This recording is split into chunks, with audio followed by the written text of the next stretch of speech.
GG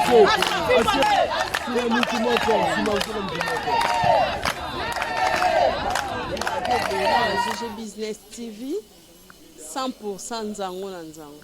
So on a besoin oyeba nzango, on a besoin koyeba ya kokota. Kota ka na GG Business TV, omona nzango na nzango. Ezalo yebi ko beta, ezalo yebi obeta te. So ko koti omona ka nzango na nzango. Elo omsute 100% nzango na nzango.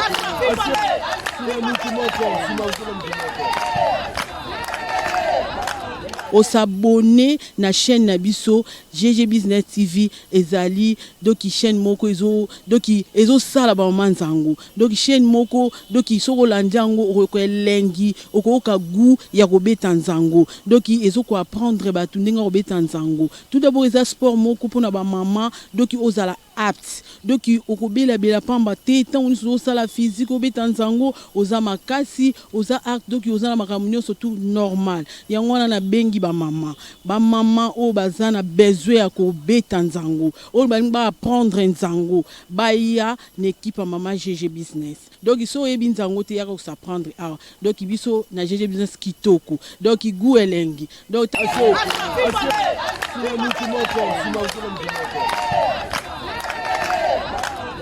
GG TV Business et bandi voilà dans la YouTube mutabuka na te eza TV o bokolanda tango nyonso en disponible olandi TV na biso GG Business TV bo raté te ne pas raté yango ese bande côté na ta chaîne bolanda bo buka na te bo ya bo tala ngo ebele ba mo balinga kanza ba sepela la nzango bolanda ngo makasi bo sepela so nzango makasi ko ndimo za so nzango ye makasi bo buka bolanda vraiment GG TV Business et bandi déjà bola la pongité botia kango bolanda ngo en tout cas bolanda ngo à la lettre bolanda ngo vraiment ndenge bolanda ba TV news tout bo buka na te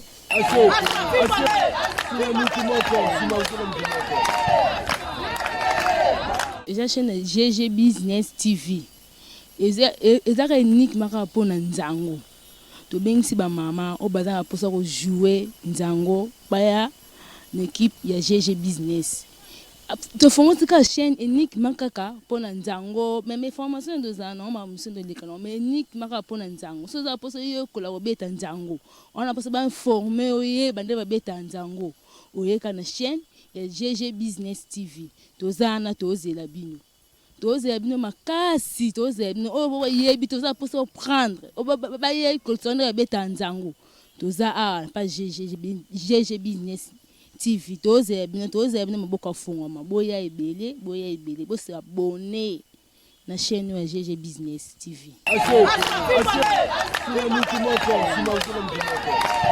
La beauté des Nzango, ce sont des chants. Et je me rappelle bien, chers amis sportifs, les Nzango est maintenant pratiqué dans plusieurs pays africains.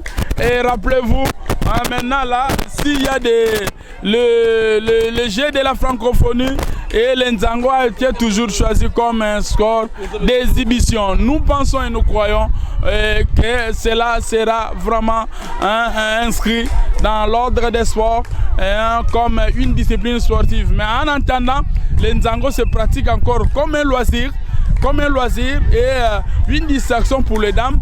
Et alors, voilà, c'est une belle démonstration de la dame là de FARDC. Malheureusement, elle a eu à battre 4 dames et la 5e, elle a été stoppée net. Un point de plus pour le FARDC. Chaud.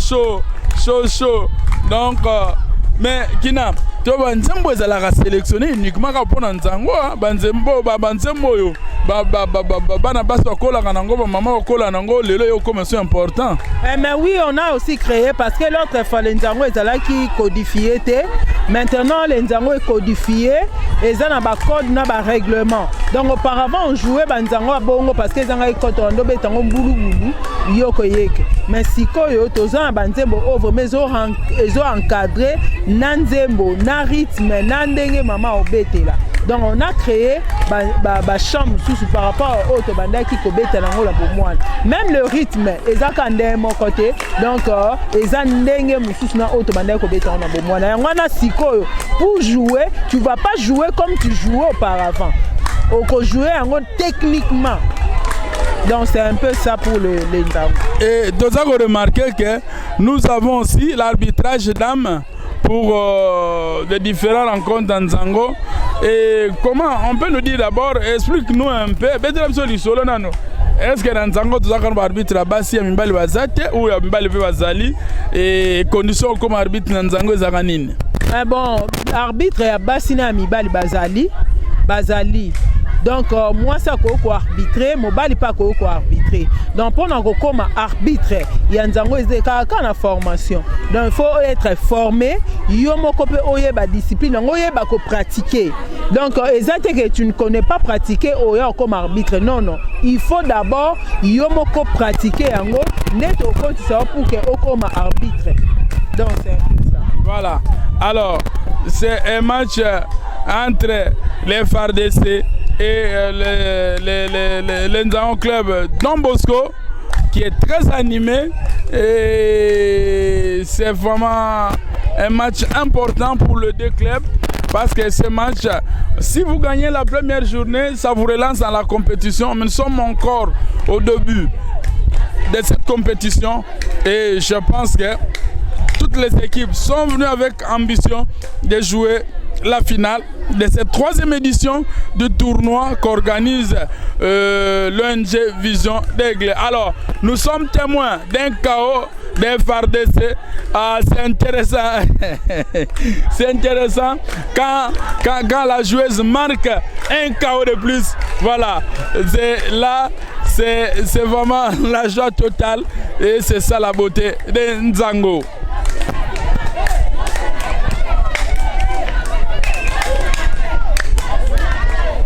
Mais Madame Kina, Yebsabiso, Nzango ngo eza faut obeta na Nzango faut za na âge nini.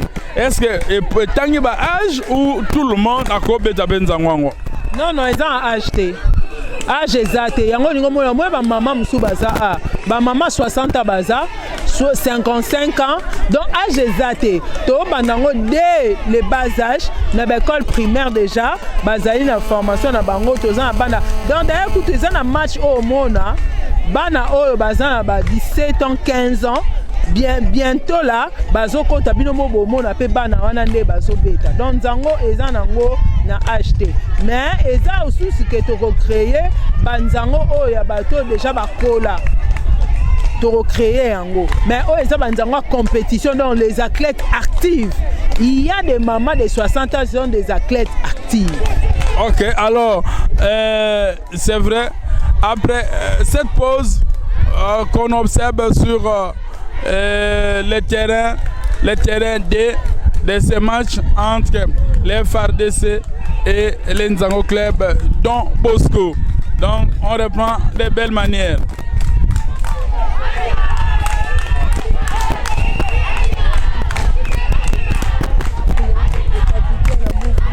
Voilà, alors Kina, il y a aussi des capitaines de part et d'autres. Oui, oui, les capitaines des équipes, toujours en mouvement. Elle est entrée, il y a quoi animé. Équipe Naïeba Beta, donc elle est là, elle est forte. Donc pour être capitaine, tu dois d'abord savoir sauter, jouer. Regarde la capitaine là de la part de ses regardez sa façon même. Oui, elle est en train, voilà. Elle est en train de bien balancer.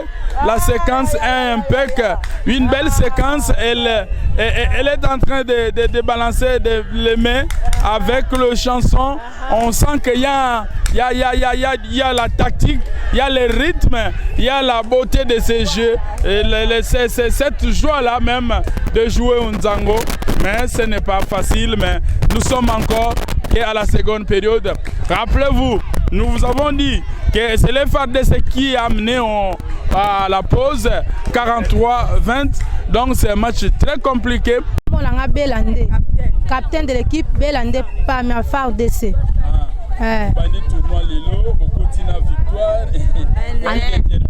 En tout cas, tu continues la victoire. Quand vous avez ma casse, tu gagnes peu. En tout cas, c'est pas ma casse. C'est que c'est ma coloca kaka. Entraînement mingi. En tout cas, na souple, na koye misa, des services to gagner. Suite nango victoire en tout cas ti suka to keka na kolonga. C'est ma première équipe na na tournoi oyo toa bapremier. Ngai Mama Cécile nazali présidente ya équipe Don Bosco. Don Bosco pour participer aux autres tournois. D'abord au moins on est d'organisation et puis pour Betty Lilo c'était la bien. Oui, namoni organisation ezali bien. To Betty avec contre FARDC, to Bundi mais ça n'a pas marché. Topoli va gagner biso, mais nous espérons que na ba match à Sima to gagner. Suite à compétition, oui, namoni to beta. Don Bosco na finale. Oui, bien sûr. Don Bosco est équipe à Makasi. Bana tiango. Mais lo kwa Makasi. Biso to koma na finale. Ba prix wana biso nde ba tuto ozwango. C'est pas la première fois to beta na nini ya GG to beta ka to bundaka. To ke na finale. Doki ezo sala ba manzango doki chaîne moko doki soko lanjango ko elengi okoka gu ya kobeta nzango doki ezo ko apprendre ba tundinga kobeta nzango tout d'abord eza sport moko pona ba mama doki ozala apte doki okobela bela pamba te tant on so sala physique obeta nzango oza makasi oza acte doki oza na makamunyo surtout normal yango wana na bengi ba mama o bazana besoin ya kobeta nzango o ba apprendre nzango baya na équipe à Mama GG Business. Donc ils sont ebin zango te yaka s'apprendre ah. Donc biso na GG Business kitoko. Donc igu elengi. Donc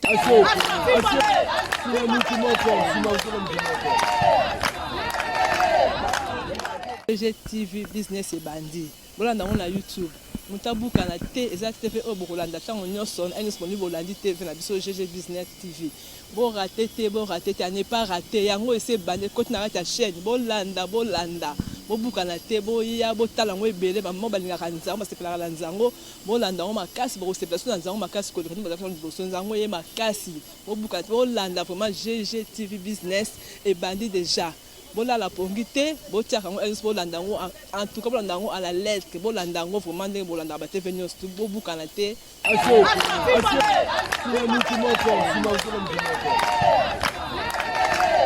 eza chaîne GG Business TV eza unique maka pona nzango to bengisi ba mama o bazana posa ko jouer nzango baya na équipe ya GG Business to fongotika ka chaîne unique makaka pona nzango même formation de zana on ma muso de lekano mais unique maka pona nzango so za posa yo kola beta nzango on a posa ba informer oye bande ba beta nzango oyeka na chaîne ya GG Business TV tozana tozela bino makasi tozela bino o yebi toza posa prendre o ba ye kolsonde beta nzango toza pas GG Business TV tozela bino maboka fungwa boya ebele bo se abonner na chaîne ya GG Business TV.